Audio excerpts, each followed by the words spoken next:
아멘. 오늘도 주 예수 그리스도의 은혜가 말씀 중에 우리와 함께 하시기를 예수 이름으로 축복합니다.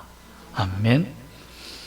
참 이번에 참 놀라운 기적이 있었죠. 13%의 그 확률을 뚫고 우리 대한민국이 포르투갈을 이기고 16강의 기적을 이룹니다. 물론 가나가 또 우루과이를 잡아줬기 때문에 우리가 이겼지만, 한국에 와서 노쇼 하면서 정말 날강두라고 이렇게 우리가 욕하던 호날두가 어시스트를 해서 우리 한반두라고 이름을 외치며 또 이렇게 좋은 이렇게 사람이 되었죠. 참 가나가 우루과이를 2대0으로 이겨주는 바람에 참 놀라운 기적이 있었는데요. 그때 보면 우리 선수들이 참, 손흥민 선수도 보면 얼굴이 깨어지고 다쳐서 뼈가 부러졌음에도 불구하고 부상 투혼으로 막 달리는 그 모습 보면 참 가슴이 짠했습니다. 자기 조국을 위해서, 나라를 위해서, 팀을 위해서 자기 모든 것을 바치며 뛰는 선수들을 보니까 참 보는 우리가 가슴이 찡하지 않습니까? 승리하니까 더 기쁘고요. 제가 말씀을 준비하면서 하나님이 우리를 이렇게 시청하고 있는 게 아닐까. 천군 천사들과 수많은 성도들이 우리가 이 악한 세상에서 참 최선을 다해서 죄악에 찔려 쓰러지고 넘어진다 하고, 또 죄악에 상처받고 사람에게 상처받고 마음의 고통받고, 어떻게 보면 뼈가 부러진 듯한 마음의 고통 속에, 인생 속에, 가난함 속에 살면서도 하나님을 예배하겠다고, 하나님을 경배해 보겠다고 정말 꾸역꾸역 이 주의를 뚫고 주님 앞에 나와 예배하는 우리를 보면 하나님이 얼마나 가슴이 찡하실까요? 참 그런 생각이 들었습니다. 우리가 영적으로 분투하며 하나님 앞에 온전히 나아가는 길, 끊임없이 나아갈 수 있는 그 원리가 뭘까요? 오늘 우리가 선택해야 할 것은 무엇일까요? 우리가 말씀을 통해서 그 영적 비결을 발견하시기를 다시 한번 부탁드립니다. 아멘. 13절에 보면 여호수아가 오늘 택하라, 너가 하나님을 믿든지 아니면 이방신을 섬기든지 택하라 라고 말합니다. 이 말은 왜 했습니까? 참 이 설교를 하는 이유가 무엇일까요? 이스라엘 백성들이 그렇게 하나님을 따라하고 지금까지 전쟁을 하며 안식을 하며 누리고 있는데, 갑자기 여호수아가 백성들에게 막 호통 설교를 합니다. 하나님을 택하라 하며. 여러분, 이렇게 여호수아가 이스라엘 전체에게 갑자기 결단을 요구한 이유가 뭘까요? 어떤 학자들은 여호수아가 불안했기 때문이다 라고 말하기도 합니다. 왜 불안하냐면 자꾸만 이상한 짓을 하는 거예요. 이스라엘 지파들이 이제 가나안 땅에서 전쟁이 끝나고 행복하게 사니까 엉뚱한 짓을 하는데, 그 엉뚱한 짓 첫 번째가 뭐냐면요, 22장 29절에 나오는 사건인데요. 르우벤과 므낫셋과 갓 지파가 제단을 자기 지역에 하나 놓습니다. 원래는 이스라엘 지역에 실로나 세겜에 이렇게 두고 중요한 곳에 두는데요, 특히 실로에 두죠. 세겜 밑에 실로에 두는데요, 그렇게 제단이 있었는데, 거기 하나님의 성막이 있었는데 그곳으로 다 예배하러 와야 되는데, 갑자기 르우벤과 갓과 므낫셋 지파, 저 요단강 건너 동편 쪽에 거기에 단을 짓겠다는 겁니다. 단을 세워놓은 거예요. 이러니 오해가 된 거예요. 얘들이 이 실로까지 예배하러 오기가 힘드니까 자기들이 임시 거처를 이렇게 두는 거 아니야? 이것은 우상 숭배인데, 하나님의 제사상이 없이 자기들끼리 예배하는 것은 이건 위험한 일이야 하며 비나스를 보내고 전쟁을 준비하러 보냅니다. 그랬더니 그곳에 갔더니 그게 아니다, 우리가 하나님의 은혜를 잊어버릴까 봐 그냥 모형만 두었다라고 하는 거예요. 그래서 그것을 에시라고 이름 부르면서, 그래 하나님을 믿는다고 하니까 오케이 하고 넘어갔습니다. 그런데 생각해 보면 그것도 하나의 우상의 표상이 될 수 있기 때문에 지도자 입장에서는 불안한 겁니다. 내가 과연 이들이 그렇게 신앙생활 하도록 내버려 두는 것이 옳은 일일까? 하나님 앞에 집중해서 예배하는 것이 옳지 않을까? 참 고민이 되는 거죠. 저처럼 고민이 되는 겁니다. 수많은 목사님들이 지금 고민한 게 뭐냐면, 온라인 유튜브를 끊어버릴까? 아니면 계속 둬야 되나? 참 이 고민이 굉장히 많습니다. 우리 이번에 시차를 목사님들이 모여서 그런 얘기를 하더라고요. 형편을 따라서 유튜브 예배하는 건 좋은데 이게 너무 남용된다 이겁니다. 모여서 예배하고 경배하는, 원래 예배는 뭡니까? 성찬의 만찬을 다 예배 끝나면 나누었어요. 즉 우리가 그 식사 주는 거 있지 않습니까? 도시락을 나눠주는 것은 성찬의 의미를 주는 겁니다. 모든 예배 끝나면 항상 그렇게 해서 그걸 나누면서 예수님의 사랑을 서로 나눠 먹는 떡을 떼는 교제를 했어요. 그런데 이런 교제가 성만찬식이 우리가 절기 때마다 지내다 보니까 그냥 우리가 교회에서 식사하는 것은 성만찬식이라고 생각하지 않는 겁니다, 사람들이. 그러니까 빼먹어도 돼 이런 생각을 하는 거예요. 그러니 예배에 모여서 함께 성만찬하고 예식을 하는 것에 대해서 중요한 생각을, 모여서 예배하는 것을 중요하게 생각하지 않는 겁니다. 이러니 없애버릴까 라는 생각을 고민을 하게 된다는 것입니다. 이것은 참 높아심이죠. 열심히 온라인으로 예배하는 사람도 있습니다. 그러나 그것이 한 영혼이라도 탈선하며 이탈하는 도구로 사용한다면 참 위험한 일이 아닐까라는 고민이 된다는 겁니다. 여호수아가 왜 그런 고민을 더 빠지게 했냐면 23장 1절 때문입니다. 우리 23장 1절 말씀을 한번 읽어볼까요? 왜 여호수아가 고민이 많은지 한번 읽어보겠습니다. 시작. 여호와께서 주위의 모든 원수들로부터 이스라엘을 쉬게 하신 지 오랜 후에 여호수아가 나이 많아 늙은지라. 사람이 나이가 들고요, 그냥 늙으면 늙는데 해도 뭐 크게 문제는 없지만 여호수아는 자신의 죽음을 직감했다는 겁니다. 아, 이제 내가 죽을 때가 됐구나. 그러면 이 이스라엘 백성들을 지킨다는 것이 이제는 힘들겠구나. 내가 있어도 이 모양인데 내가 없으면 엉망진창이지 않겠느냐. 여러분 참 시험 기간에 우리 자녀들 얘기해서 미안하지만 모든 학생들이 그럴 겁니다. 부모가 감시할 때와 감시하지 않을 때, 여러분 언제 아이들이 공부를 더 열심히 하겠습니까? 감시할 때죠. 참 우리 신학교도 신학교도 보면 시험 칠 때 무시험, 그 무감독 제도가 있습니다. 시험을 칠 때 감독이 없어요. 양심껏 치라는 겁니다. 그러면 그 취지가 뭡니까? 하나님 앞에서 양심껏 치라는 거 아닙니까? 그런데 다 집에서 다 팔에다가 발뚝에다가 다 이렇게 답안지를 적어오는 사람들이 간혹했습니다. 참 어렵죠. 그러니 감독이 있어도 사람이 취링하고 커닝하는데 없으면 더 난린 거죠, 여러분. 그렇습니다. 여호수아는 걱정이 된 겁니다.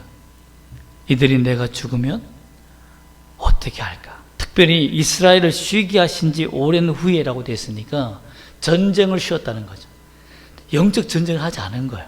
교회가 계속 부흥되고 성장하고 나가면 뭐가 됩니까? 기도를 하지 않는 거죠.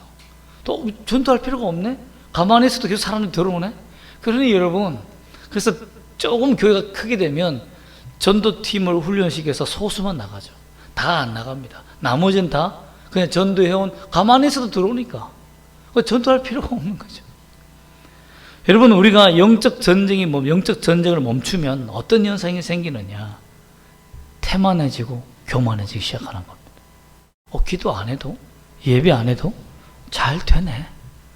여러분, 여호수아는 이 문제에 큰 심각한 고민에 빠진 거예요. 그런데다가 23장 전체는 어떤 내용이냐면 여호수아가 마지막 죽음을 직감하고 이스라엘 백성들에게 마지막 설교를 합니다. 그때 강렬히 설교를 합니다. 너희들 하나님을 믿어야 된다. 믿지 않으면 끝이다. 하나님을 버리면 너가 저주받는다 하면서 막 이렇게 설교를 한 거예요. 그러면 알아들어야 되잖아요. 근데 시간이 지나니까 그 설교에 열매가 없는 거예요. 아무런 반응이 없어요. 어떻게 보면 목사님 혼자서 막 피땀 흘리며 설교 열심히 했는데 성도들은 그렇죠, 네, 맞습니다 하고는 세상대로 사는 거죠. 여호수아가 그 모습을 보니까 이렇게 설교해가지고는 안 되겠다. 내가 다시 한번 말씀을 전하겠다. 근데 여러분, 똑같은 설교 2번 하면 좋아합니까? 제가 오늘 이 설교 했는데 다음 주에도 오늘의 선택을 하면 여러분 어떤 생각이 듭니까? 저희 아들도 그럴 겁니다. 목사님이 아빠가 설교를 준비를 안 했네 라고 이렇게 하실 겁니다. 저도 마찬가지입니다. 제가 신학대 처음 1학년 갔을 때 채플 시간에, 예배 시간에 어떤 고승과 같은 목사님이 탁 올라오셔서, 예전에는 가운을 입었잖아요. 그리고 탁 올라오셔가지고 설교를 딱 하는데 첫 번째 말씀이 뭐냐면 봄이 왔어요 하면서 설교를 시작하는 겁니다. 너무 웃겼지만 그 설교가 굉장히, 책을 읽으면서 이제 자기 노트를 읽으면서 봄이 왔어요 하면서 이렇게 딱 설교를 하시는데 그 말씀에 은혜를 받고, 초창기니까, 초병이니까, 신학생 초병이니까 막 은혜를 받았어요. 그 신학대학 4년째 마지막 이제 졸업하는 채플에 또 그 고성이 올라왔습니다. 그 목사님 올라오셔서 봄이 왔어요 이렇게 할 때 우리가 다 웃었습니다. 킥킥킥 하면서, 아니 준비를 안 했어? 이렇게 하는 거죠. 째려보는 거죠, 여러분. 아니 그동안 설교를 한 그 노트를 또 좀 4년을 지나서 그 다음 신입생하면 좋은데 한 해를 당겨서 이렇게 하니까 똑같은 설교가 뽀록이 난 거죠. 여러분, 그래도 우리가 금방 알더라고요. 성도는요, 같은 설교 또 하면 금방 이해를 하고 금방 눈치채지 않습니까? 그런데 이들에게 또 똑같은 잔소리를 한다? 참 어렵다는 겁니다. 과연 들을까? 과연 내가 하는 말에 이렇게 핏대 올리며 열심히 설교했는데도 듣지 않는데 또 말해도 들을까? 고민이 된 겁니다. 그런데 여호수아는 무엇 때문에 다시 이스라엘 백성들을 24장 1절에 보면 세겜에 모여라 하며 세겜에 다 불러 모았을까요? 그리고 그가 한 설교는 어떤 설교일까요? 23장의 설교와 24장의 설교는 완전히 다릅니다. 23장은 이제 감정이 막 북받친 것 같았어요. 여호수아가 죽음을 직감하니까 막 급하게 이스라엘 백성들을 모아놓고 설교를 했습니다. 그런데 곰곰이 생각해 보니까 빠진 게 너무 많은 거예요. 체계적으로 해야 되겠다 라고 해서 이번 24장 설교를 보면 역사가 나오고요, 서약식이 나옵니다. 그리고 기념비를 세우는 세레모니까지 하는 완벽한 설교를 준비해요. 빠져나가지 못하도록. 왜 그렇습니까? 변덕스러운 이스라엘의 죄의 습성 때문에 그냥 말로 한마디 설교해서는 안 된다는 거죠. 저도 왜 제자 훈련을 꼭 합니까? 설교로 사람이 완벽하게 변하지 않습니다. 어떤 사람은 설교를 듣고 막 눈물 흘리며 회개하면 변하는 것 같아요. 그런데 늘 말씀에 체크당하지 않으면 금방 탈선하고 맙니다. 왜? 말씀은요, 제가 전파하지만 1대1로 받아들이지 않습니다. 그래서 그런 겁니다. 여러분, 주의 말씀을 1대1로 받아들이시기를 원합니다. 여러분, 그 역사적인 부분을 증언하는데 8가지로 증언합니다. 어떤 증언이냐 굉장히 중요한데요. 첫 번째는 하나님이 부르셨다. 제가 제목을 다 붙여봤습니다. 첫 번째는 하나님이 부르셨다는 겁니다. 2절 말씀에 보면, 다 읽지 않겠습니다. 2절 말씀을 여러분 집중해서 보면 아브라함을 우리가 하나님이 부르셨다는 것이 나타납니다. 바벨론 유프라테스 강에서, 유역에서 이방이었던, 즉 하나님에게 처음부터 하나님을 믿고 의지했던 백성이 아니다. 우리는 이방인이다. 이방. 우리는 하나님을 모르는 백성이었다. 그 백성을 콜링했다, 불렀다는 겁니다. 즉 하나님의 은혜로 우리가 이 국가가 시작됐다라는 겁니다. 그 다음 두 번째 역사는 뭐냐면 3절과 4절인데요. 하나님이 이삭을 낳게 하셨고, 이게 기적 아닙니까? 100세의 아들을 낳았지 않습니까? 그러니 얼마나 여러분 하나님의 축복과 기적을 얻었습니까? 우리는 기적적으로 후손이 이어진 존재다. 그리고 하나님이 이삭을 통해 야곱과 에스를 주셨고, 그리고 이 가나안 땅 유역을 주셨다. 그리고 요셉을 통해서 어디로 내려가게 하셨다? 가뭄에 이집트에 내려가서 풍족히 먹고 살게 하셨다는 것이 그 역사를 고백합니다. 다시 가르치는 거예요, 어떻게 보면. 그리고 5절에서 7절 말씀 보면 고통에서 구원하셨다. 고통에서 구원하셨다. 400년 이집트 생활 속에서 내가, 하나님이 모세와 아론을 보냈다라고 합니다. 그들을 구원하기 위해서. 이집트에 고통당할 때 하나님이 그들을 불쌍히 여겨서 모세와 아론을 보내 구원했다. 그리고 고통 중에서 부르짖고 외치는 그들의 기도 소리를 응답하여서 내가 홍해를 가르고 이집트 군대를 수장시키며 너희로 하여금 광야에서 생활할 수 있도록 해주셨다라는 말씀이 나타납니다. 그리고 네 번째는 8절 말씀 보면 약속의 땅을 주시기 위해 승리를 주셨다라고 제목을 붙일 수 있는데요. 요단 저쪽 편이라고 되어 있는데 그 저쪽은 동편 지역을 말합니다. 아모리 족속이 사는 곳이에요. 그곳에서 하나님이 너희들 전쟁할 때 힘들었지. 처음 전쟁이지. 그러나 그 전쟁에서 내가 승리케 하였다. 대승을 주지 않았느냐. 여호수아는 우리가 하나님께 부름받고 또한 하나님이 자녀를 주시고 또 풍요롭게 살게 하시고 고난 중에 건지시고 전쟁에서 승리케 하신 것이 누구다? 하나님이시다 라는 것을 설교에 이제 구체적으로 얘기하는 겁니다. 다섯 번째는 뭐냐면 9절과 10절입니다. 한번 9절과 10절을 한번 읽어볼까요? 24장 9절과 10절 말씀을 한번 읽어보겠습니다. 시작. 또한 모압 왕 십볼의 아들 발락이 일어나 이스라엘과 싸우더니 사람을 보내어 보올의 아들 발람을 불러다가 너희를 저주하게 하려 했으나 내가 발람을 위해 듣기를 원하지 아니하였으므로 그가 오히려 너희를 축복하였고 나는 너희를 그의 손에서 건져냈으며. 이건 뭡니까? 영적 저주에서 건져냈다는 겁니다. 여러분, 세상에 악한 사람들이요, 우리를 저주하고 우리를 욕하고 우리에게 악한 기운을 쏟아붓는 이 더러운 세상에서 우리는 몰라요. 우리가 무엇이 잘못된지 모르고 살 때가 많습니다. 그러나 하나님께서 그 저주 같은 생활 속에서 우리를 지키시고 돌봐줬다는 겁니다.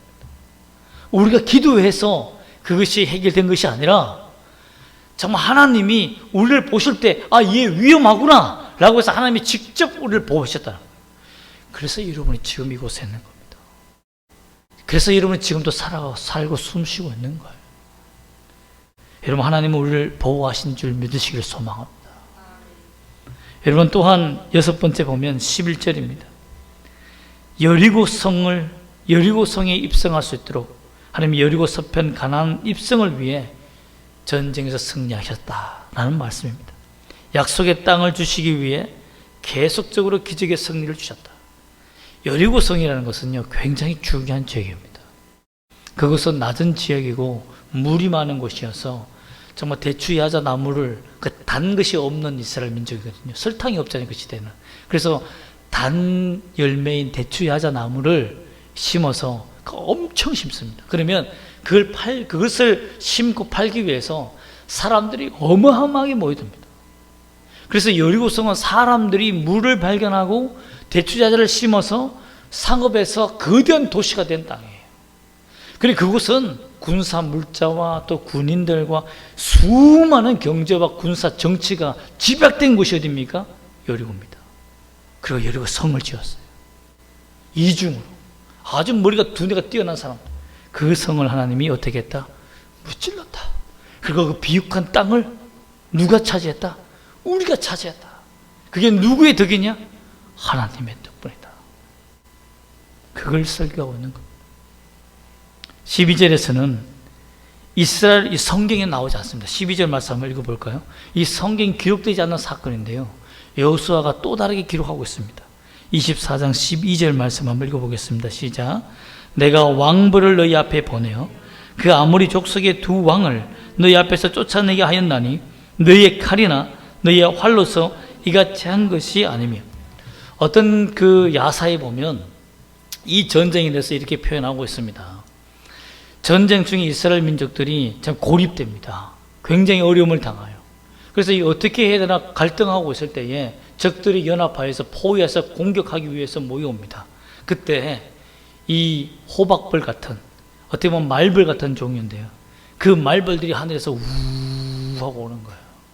그래서 적들에게 진영을 공격해서 그 아모리 족속들을 다 물리쳤다라는 기록이 있습니다. 즉 자신들은 아무것도 할 수 없는 고립된 상태였는데 하나님께서 초자연적인 역사를 일으켜서 이스라엘 민족을 건졌다는 거죠. 여러분, 그런 역사가 우리에게 있을 줄 믿습니다.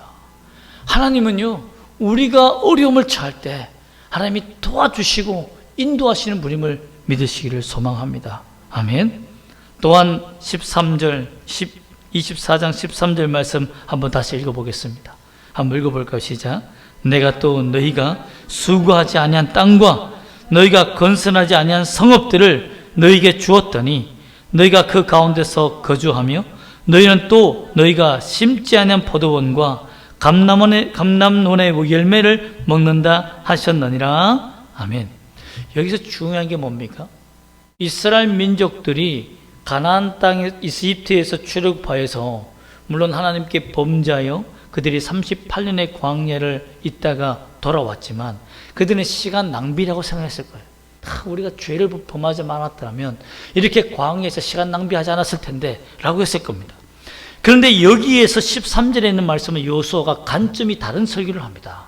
우리가 38년의 광야 생활을 하고 돌아왔더니 가나안 땅에 왔더니 그 땅이 다 비옥한 것뿐만 아니라 성읍들이 다 지어져 있다는 거예요. 우리가 원래 그 땅에 성읍이 없으면 들어가서 다 지어야 되고 방어를 해야 되고 고생을 해야 되는데 하나님이 우리가 38년 동안 고생할 동안 그 가나안 땅 전체를 성읍으로 다 둘러싸게 만들고 우리는 들어가서 그냥 그들에 있는 것을 다 빼앗아서 우리 집으로 만들면 된다는 거예요. 이렇게 하나님이 역사하셨다. 즉 이스라엘 백성들에게 말하는 거예요. 우리 광야 38년 은혜의 시간이었다. 하나님께서 함께 하신 시간이었다. 생각을 전환시켜주는 거예요. 여러분 그렇습니다. 하나님께서는 지금 우리가 고난 중에 있고 어려움 중에 있지만 이것이 이 고난의 시간, 이 낭비하는 시간처럼 보이지만 주님 붙들고 나가는 자들에게는요 하나님이 여호와의 이레의 그 축복의 시간을 우리가 견디며 주님 붙들고 나가는 시간입니다. 그것을 통과하면 하나님께서 풍족히 준비해 놓으신 것을 받을 줄 믿습니다. 아멘. 그러므로 기도로 심고 헌신으로 심고 믿음으로 심기를 소망합니다. 그러므로 여호수아가 이렇게 말한 것은 그겁니다. 오늘 너희가 여호와를 택하라 이 말은 누가 한 일이냐 이겁니다. 너희가 지금 이 가나안 땅에 들어와서 배불리 먹고 사는 것이 누구의 덕이냐 이겁니다. 우리의 힘이었느냐? 아니다라는 겁니다. 하나님의 덕 아니냐? 그러므로 잊지 말라는 거예요. 잊지 말라. 여호수아가 이 8가지 역사를 정리해서 이스라엘 역사를 정리해서 준 이유가 뭡니까? 기억해라. 잊지 마. 그런데요 여기까지 하면 끝날 것 같지만 이들의 또한 방탕하고 타락한 것을 모습을 보니까 서약식을 합니다. 그들에게 강조하죠. 오늘 택하라 섬기를 하라 라고 말한 다음에 16절과 17절과 18절에 보면 백성들이 이 설교를 듣고 참 머리가 좋아요. 이스라엘 백성들은요. 듣는 다음에 요약을 합니다. 이런 하나님, 당신이 말하신 하나님은 이런 하나님이십니다. 그래서 우리가 그 하나님을 그대로 섬기며 청종하며 따르겠습니다라고 백성들이 고백합니다. 아멘 하면 그 수백만의 사람들이 아멘 했으니까 뭐 끝나갈 때 큰 아멘 아닙니까? 그럼 저 같으면 됐다 했을 텐데 여호수아는 아니다 이렇게 합니다. 안 속는다 이렇게 하는 거예요. 너희 아멘 소리에 속지 않아 하면서 19절과 20절 말씀 한번 읽어볼까요? 19절 20절 시작. 여호수아가 백성이 이르되 너희가 여호와를 능히 섬기지 못할 것은 그는 거룩하신 하나님이시요 질투하시는 하나님이시니 너희의 잘못과 죄들을 사하지 아니하실 것임이라. 만일 너희가 여호와를 버리고 이방 신들을 섬기면 너희에게 복을 내리신 후에라도 돌이켜 너희에게 재앙을 내리시고 너희를 멸하시리라 하니. 자, 어떻게 보면 엄마의 잔소리 같죠. 아멘 했으면 오케이 끝나야 되는데 한마디 더 너희가 어기면 하나님께서 내리신 복이라도 다 걷어가신다. 백성들이 참 이 말을 듣고 21절 말씀을 순종합니다. 아니니이다. 우리가 그렇게 하지 않겠습니다 하고 다시 이렇게 말합니다. 그때 여호수아가 22절 말씀에 서약식을 행합니다. 그래? 좋아. 이렇게 말했는데도 너희가 한다면 난 그래도 못 믿겠다. 끝까지 못 믿겠다는 겁니다. 그러면서 한 것이 뭐냐면 22절에 제가 읽어드리겠습니다. 너희가 여호와를 택하고 그를 섬기라고 했다. 그렇지? 그러면 스스로 증인이 된 거야. 맞지? 라고 하니까 그들이 우리가 증인이 되었습니다 라고 말합니다. 이 증인이라는 말이 굉장히 중요한데요. 스스로 증인이 되었다는 이 말은 사실상 에딤이란 말입니다. 에딤이란 말인데 이것은 반복하여 새기다란 말입니다. 기억하다란 말이에요. 내가 증인, 구약에서 증인이라는 말은 새긴다. 내 심장에 새겼다. 내 마음에 생겼다는 거예요.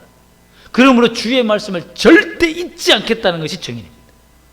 그리고 기억한 것을 어떻게 합니까? 전수하는 것이 증인이라는 거예요. 근데 신약의 증인은 다릅니다. 신약에서 너희가 예수의 증인이 된다고 하지 않습니까? 그 예수의 증인, 내 증인이 되라는 내 증인, 예수의 증인은 마르투스란 말로 마타, 순교자라는 말입니다. 순교자.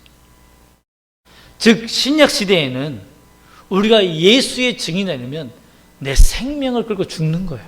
이 세상을 향하여 죽는 겁니다. 내가 죽었다 생각하는 겁니다. 누가 내 안에 살게 하기 위해서? 예수님이 내 안에 살게 하시기 위해서. 나는 예수로 죽었습니다라고 고백하는 것이 예수의 증인입니다. 그런데 구약의 증인은 여호와의 증인인데 그 증인은 그런 여호와의 증인이 아니라 내가 하나님의 말씀을 내 가슴에 새기고 절대 잊지 않겠다는 서약입니다. 이 서약을 한 거예요. 그러므로 하나님 앞에서 이스라엘 백성들은 목숨을 걸고 자기 인생을 걸고 후대까지 전파하겠다고 여호수아 앞에 하나님 앞에 맹약한 겁니다. 우리 때만 하나님을 믿는 것이 아니라 다음 세대에도 내가 주의 말씀을 기억하고 마음에 새길 수 있도록 증인의 삶을 살겠다라고 약속한 겁니다. 여러분도 이러한 증인이 되기를 원합니다. 나만 예수 믿지 마요. 다른 사람들에게, 후대에게, 내 자손들에게 하나님의 말씀을 전해줘. 안 듣죠. 들었겠습니까? 그래도 그의 귀에 못이 박히더라도 주의 말씀을 전하는 것이 은혜입니다. 하나님의 말씀은 능력이 있다는 것을 믿으십니까? 그래서 전파하면 그들의 마음에 떨어질 때에 사탄의 진영에 핵폭탄이 떨어진다는 것을 믿습니까? 말씀은 핵폭탄과 같습니다, 여러분. 그래서 싫은 거예요. 듣기 싫은 거예요. 그러나 그 말씀이 떨어지면요, 그 마음에서 갈등하고 성령이 역사하십니다. 그 능력을 믿으시길 바랍니다. 여러분, 여호수아는 우리 하나님에 대해서 이렇게 고백합니다. 19절 말씀에 그는 거룩하신 하나님이시며 질투하는 하나님이시다. 왜 우리가 하나님을 선택해야 되느냐? 하나님은 여기서 거룩하고 질투한다고 되어 있는데 우리는 질투하려면 여성적인 의미로 우리를 너무 사랑해서 우리가 딴 신 섬기니까 하나님이 화가 나는 거 봐, 이렇게 생각하잖아요.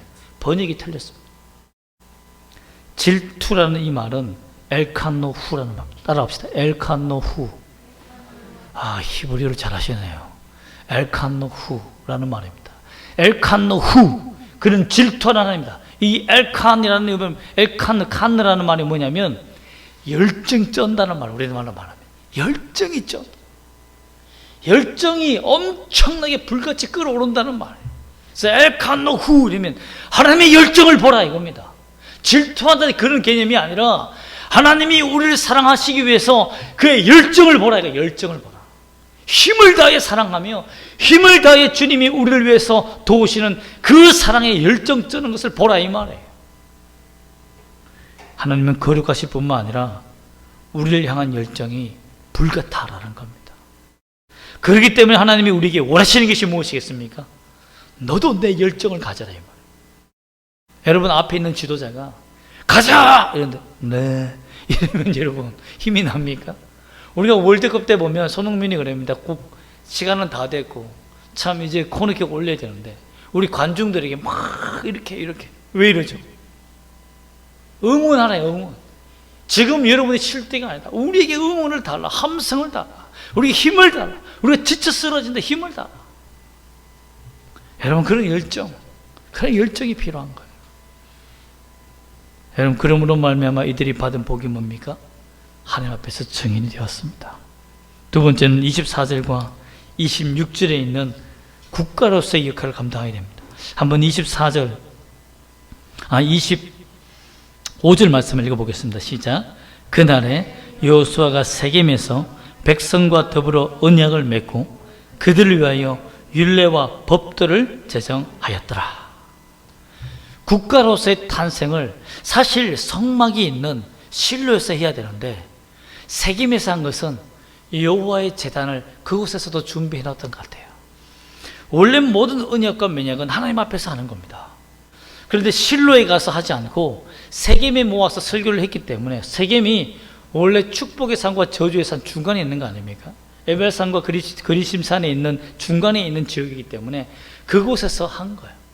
그곳에서 그들에게 제단을 쌓아놓고 하나님의 제단을 준비해 놓고, 우리가 하나님 앞에서 약속하자. 보아라, 축복의 산을 보아라, 저주의 산을 보아라. 우리가 이곳에서 저 산 두 개를 보면서 하나님을 따르면 복을 받고 하나님을 버리면 저주받는다고 너희들이 보면서 시청과 교육을 하면서 맹세를 한 겁니다. 이렇게 하면 법으로 제정하여 말씀에 기록해버리고 맙니다. 그래서 26절 보면 여호수아가 이 모든 말씀을 하나님의 율법책에 기록해버립니다. 그래서 국가적으로서 역사책에 그 편찬에 나오도록 아예 우리 보면 조선 왕조실록처럼 아예 기록한 것처럼 이 역사에 기록해버린 겁니다. 너희가 맹세했다, 서원했다, 지켜야 돼. 왜 이렇게 합니까? 왜 이렇게까지 여호수아가 지나칠 정도로 백성들에게 간섭하며 서운하게 만듭니까? 너무 쉽게 타락하기 때문에, 너무 쉽게 하나님을 떠나기 때문입니다. 이렇게 해놓아도 떠나기 때문이죠. 그리고 마지막으로 그 26절 중반에 보면 큰 돌을 가져옵니다. 큰 돌. 참 이스라엘 민족 보면 재밌는 게 뭐냐면요, 여리고성을 요단강을 건널 때도 그 있는 돌들을 다 끄집어내가 돌들을 쌓아놓고, 또 어디 가도 돌들을 쌓고 돌들로 기념을 하는데요, 이 마찬가지로 하나님 앞에서 우리가 이런 서원을 하였다고 하면서 상수리 나무 아래다 큰 돌을 가져와서 세워놓습니다. 지나갈 때마다 보아라, 기억해라. 왜 이렇게 하죠? 잊지 말라, 잊지 말라. 절대 잊어서는 안 된다. 여러분, 제가 나중에 절기 설교를 할 때가 있겠지만 절기의 모든 순서를 보면요, 잊지 말라, 기억하라, 하나님이 반복시키는 겁니다. 철두철미합니다. 하나님의 교육 방법을 보면요, 정말 귀찮은 선생님 같아요. 계속 반복해라, 적어라, 읽어라, 외워라, 또 그 다음날 해라, 또 해라, 이렇게 하듯이. 왜? 잊지 말라, 나를 잊지 말라. 사랑하는 성도 여러분, 우리도 고백합시다. 하나님, 우리가 잊지 않을게요. 하나님의 은혜를 잊지 않고 주의 십자가의 그 사랑을 잊지 않고 우리가 한순간도 잊지 않고 매일 새롭게 살 수 있는 우리가 되게 해달라고 소망하시기를 원합니다. 그래서 여러분, 주님 앞에서 청종하고 순종한다는 것은 세우는 것입니다. 큰 돌을 세우는 것처럼 내 마음에 주의 말씀을 기억하는 기억의 이 장치를 세우는 거예요. 매일 어떻게 내가 한 주님의 은혜를 기억할까? 너무 중요합니다. 저는 아침마다 샤워할 때마다 정말 주의 보혈의 피가 내게 흐릅니다.